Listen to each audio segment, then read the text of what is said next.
Tudo bem, pessoal? Mais uma videoaula de Geografia para os alunos do 6º ano. E essa videoaula é a continuação da aula anterior, ou seja, onde nós falamos do tema Tempo e Clima, onde nós falamos da definição de tempo e clima, falamos da atmosfera, das camadas da atmosfera e falamos dos elementos climáticos, a temperatura e a pressão atmosférica, onde nós vimos as áreas de alta e baixa pressão e vimos como nascem os ventos, ou seja, vimos a definição de vento, que é o ar em movimento. E já que estamos falando de vento, vamos falar de circulação atmosférica. A velocidade do vento pode ser medida pelo anemômetro e a sua direção pelo catavento e pela biruta. E não podemos esquecer também que na aula anterior nós aprendemos que o vento surge quando uma região mais fria procura uma região mais quente, ou seja, uma região mais fria representando a alta pressão, fugindo para uma região de baixa pressão mais quente. Dessa forma, podemos entender que as zonas climáticas da Terra serão zonas de expulsão ou atração das massas de ar. Vamos ver da seguinte forma: as zonas polares da Terra, ou seja, a Antártica e o Ártico, são zonas frias, ou seja, as mais frias da Terra. Da outra forma, podemos entender que a zona tropical ou a zona intertropical é a zona mais quente da Terra. Então, podemos considerar que a zona de mais baixa pressão é próxima à linha do Equador. Já as zonas de mais alta pressão são os polos da Terra, o Polo Norte e o Polo Sul. Dessa forma, então, os paralelos como o Trópico de Câncer, o Trópico de Capricórnio, o Círculo Polar Ártico, o Círculo Polar Antártico têm zonas de convergência de ventos. Dessa forma, fica desse jeito a circulação da atmosfera. Dentro da zona intertropical, ou seja, entre os trópicos, entre o Trópico de Câncer e o Trópico de Capricórnio, nós temos a zona de convergência intertropical, ou seja, os ventos se dirigem dos trópicos, tanto de Câncer do Capricórnio, se dirigem em direção à linha do Equador, procurando uma zona de baixa pressão, ou seja, saindo das zonas de alta pressão para as zonas de baixa pressão. Chamamos esse vento contínuo de ventos alísios, os ventos que saem dos trópicos e vão para o Equador. Já entre o Trópico de Câncer e o Círculo Polar Ártico, nós temos ali a zona de convergência do Atlântico Norte, e entre o Círculo Polar Antártico e o Trópico de Capricórnio, nós temos a zona de convergência do Atlântico Sul, ou seja, todas essas regiões, a zona de convergência do Atlântico Sul e a zona de convergência do Atlântico Norte, são áreas de alta pressão se destinando às áreas de baixa pressão, que ficam no Círculo Polar, que ficam nos círculos polares, tanto da Antártica como no Ártico. E vocês não devem estranhar o fato das baixas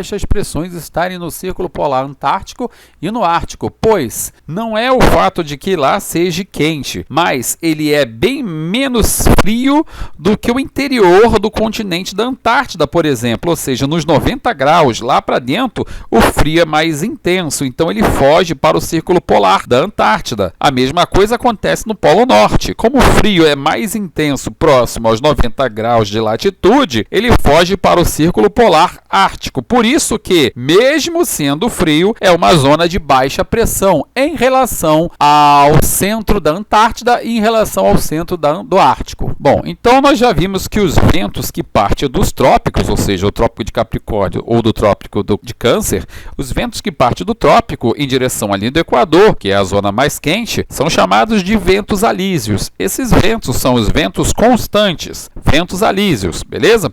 Bom, quando chega lá na linha do Equador, ou seja, uma região muito quente, nós já vimos, pelo devido formato arredondado da Terra, esses ventos quentes, eles são chamados de ventos ascendentes, ou seja, são ventos que sobem. Eles não sopram para as laterais, eles sopram para cima. E a gente já sabe, da nossa velha regra, quanto maior a altitude, mais frio fica, devido ao ar rarefeito. Então, o vento que está quente, ele passa a ser um vento ascendente, ou seja, um vento leve que sopra para cima e entra em contato, devido ao resfriamento adiabático, com uma temperatura fria, O vento quente vai subindo e vai ficando frio, tornando-se assim, então, uma região, ou seja, um vento de alta pressão. Afinal de contas, ele estava quente, baixa pressão, mas agora ele passa a ser frio em relação, né, ao continente. Então ele passa a ser um vento de alta pressão. Esse vento de alta pressão ele retorna para os trópicos, ou seja, os trópicos que está quente, né, ele recebe esses ventos lá de cima e então eles vão se chamar ventos contra-alísios, ou seja, ele vai fazer o caminho inverso dos ventos alísios, só que bem lá por cima, fazendo o que nós podemos chamar de circulação, ou seja, aquela formulazinha de seta circulando, ou seja, aquilo que nunca tem fim, uma circulação atmosférica. A essa circulação nós podemos chamar também de cérula. Nesse caso, esses ventos alísios e contralísios recebem o nome do seu descobridor, a cérula de Hadley. Os ventos alísios e contralísios são os exemplos de ventos chamados de ventos permanentes. Agora, existem também os ventos estacionais, são aqueles promovidos pelas estações, ou seja, o inverno, o verão.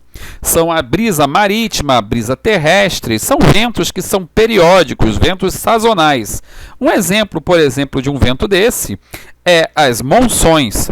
Os ventos de monções acontecem quando há uma diferença térmica entre o continente e o mar. Lembrando que o mar fica quente no período do inverno e no verão esfria. Já o continente acontece o contrário. No verão ele fica quente e no inverno ele esfria. Isso acontece devido à diferença de calor específico que o continente tem com a água, o oceano. O calor específico da água é maior, ou seja, a tendência a que a água demore mais a esquentar, ou seja, tende a espalhar mais o calor. Já o continente só aquece a fina camada da crosta terrestre que tem na superfície, não se espalhando para o interior. Então, quando for verão, vai esquentar o oceano e ele só vai esquentar de uma maneira mais uniforme quando chegar no inverno. Da mesma forma, o oceano vai perdendo calor vagarosamente. Então, ele vai estar quente no inverno e vai esfriar lá para o verão. Isso não ocorre no continente. No continente, como quando é verão, aquece rapidamente o continente. Logo, quando for inverno, vai ter menos calor incidindo no continente. Então, o continente ele também perderá calor mais rápido. Então, dessa forma, podemos entender como sopram os ventos de maneira sazonal, ou seja, diferente no inverno e no verão, nessas regiões de monções. Ou seja, no verão, vamos lembrar que o ar que está sobre o oceano está mais frio, porque as águas dos oceanos estão mais frias. Então, será uma zona de alta pressão em relação ao ar que está em cima do continente, que está quente, que será uma zona de baixa pressão. Então, no verão, os ventos vão soprar do mar para o continente, acontecendo exatamente o contrário no inverno. No inverno, a água está mais quentinha, então será uma zona de baixa pressão em relação ao continente, que estará mais gelado. Então, o continente será uma zona de alta pressão e o mar de baixa pressão. Então, os ventos vão soprar ao contrário, vão soprar do continente para o mar. Com isso, nós teremos nessas áreas de monções ventos que vão carregar o ar úmido do oceano no verão para o continente, acontecendo ao contrário no inverno. Vão carregar o pouco de umidade que o continente tem para o mar no inverno. Essas regiões de monções nós podemos conhecer, por exemplo, na Índia, que tem o clima tropical de monções. Essas regiões geralmente trazem chuvas torrenciais no verão e uma estiagem de chuva no inverno. E para terminar a videoaula de hoje, nós vamos falar sobre o assunto das precipitações, ou mais conhecido como tipos de chuvas. Bom, chuva é uma só, ou seja, cai do céu. Mas como se forma essa chuva? Ah, meus amigos, isso tem várias explicações. Mas nós vamos falar hoje dos três principais precipitações que nós conhecemos na climatologia. E já vamos começar de cara com a mais comum, as chamadas chuvas convectivas. Esse tipo de chuva fica fácil aprender, uma vez que você já sabe que os ventos leves, eles sobem, ou seja, são chamados de ventos ascendentes. Eles sobem na vertical, ou seja, de cima para baixo. E você também já aprendeu que a regra de cada vez que você ganha altitude, mais frio fica. Então, esses ventos verticais ascendentes, eles entram em contato com camadas de ar mais frios, camadas superiores, e se condensam em forma de chuvas, se precipitam, formando assim as chuvas convectivas. Já a próxima precipitação é chamada chuvas orográficas ou chuvas de relevo, porque elas são provocadas pelo relevo. E como está na tela de vocês aí, essa chuva ocorre quando a umidade tenta transpor o relevo, ou seja, passar por cima do relevo, e aí, ao ganhar altitude, entra em contato com uma atmosfera fria, se precipitando assim em forma de chuva. Então, quem força a chuva é o relevo, que força a umidade a subir para tentar transpor, fazendo com que o vapor de água se precipite e caia em forma de chuva.